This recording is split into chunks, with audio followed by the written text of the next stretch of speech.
Les casques bleus de l'Union africaine doivent améliorer leur interaction avec les communautés locales en Somalie afin de mieux combattre les djihadistes d'Al-Shabaab. Les forces de la MISOM ont été accusées de violation des droits de l'homme, ce qui a sapé la confiance des habitants locaux.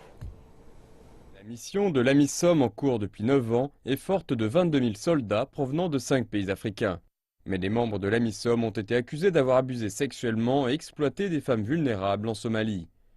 Les autorités de la mission de l'Union africaine enquêtent toujours sur certains de ces cas.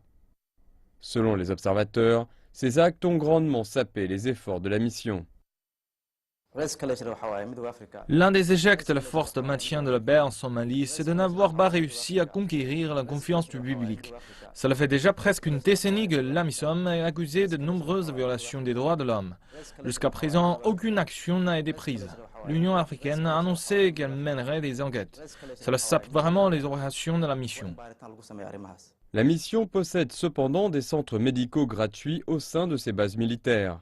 Elle s'est également impliquée dans plusieurs projets de développement, parmi lesquels la reconstruction de postes de police à travers le pays. Mais les habitants locaux estiment que cela n'est pas suffisant et exigent que la mission s'intègre davantage avec les communautés locales, ce qui jouerait un grand rôle, selon eux, dans la lutte contre les djihadistes. L'intégration est un élément vraiment clé. Les forces de la MISOM sont ici pour une mission de maintien de la paix. Si elles s'intégraient davantage à la population, les choses iraient dans un sens différent. La MISOM doit arrêter de se confiner dans ses camps militaires. Avant d'opérer en Somalie, l'Union africaine devrait s'assurer que les soldats qui viennent en Somalie connaissent sa culture, ses traditions et les croyances des gens. Cela leur faciliterait les choses dans leur rapport avec les populations locales, sans que cela dégénère en conflit. La violente attaque contre une base de l'Union africaine, qui a eu lieu en janvier, a souligné ce besoin d'intégration. Des membres du groupe militant Al-Shabaab avaient ainsi tué une centaine de soldats kényans à El Hadé. Le Kenya avait accusé un certain clan du sud de la Somalie de les avoir trahis.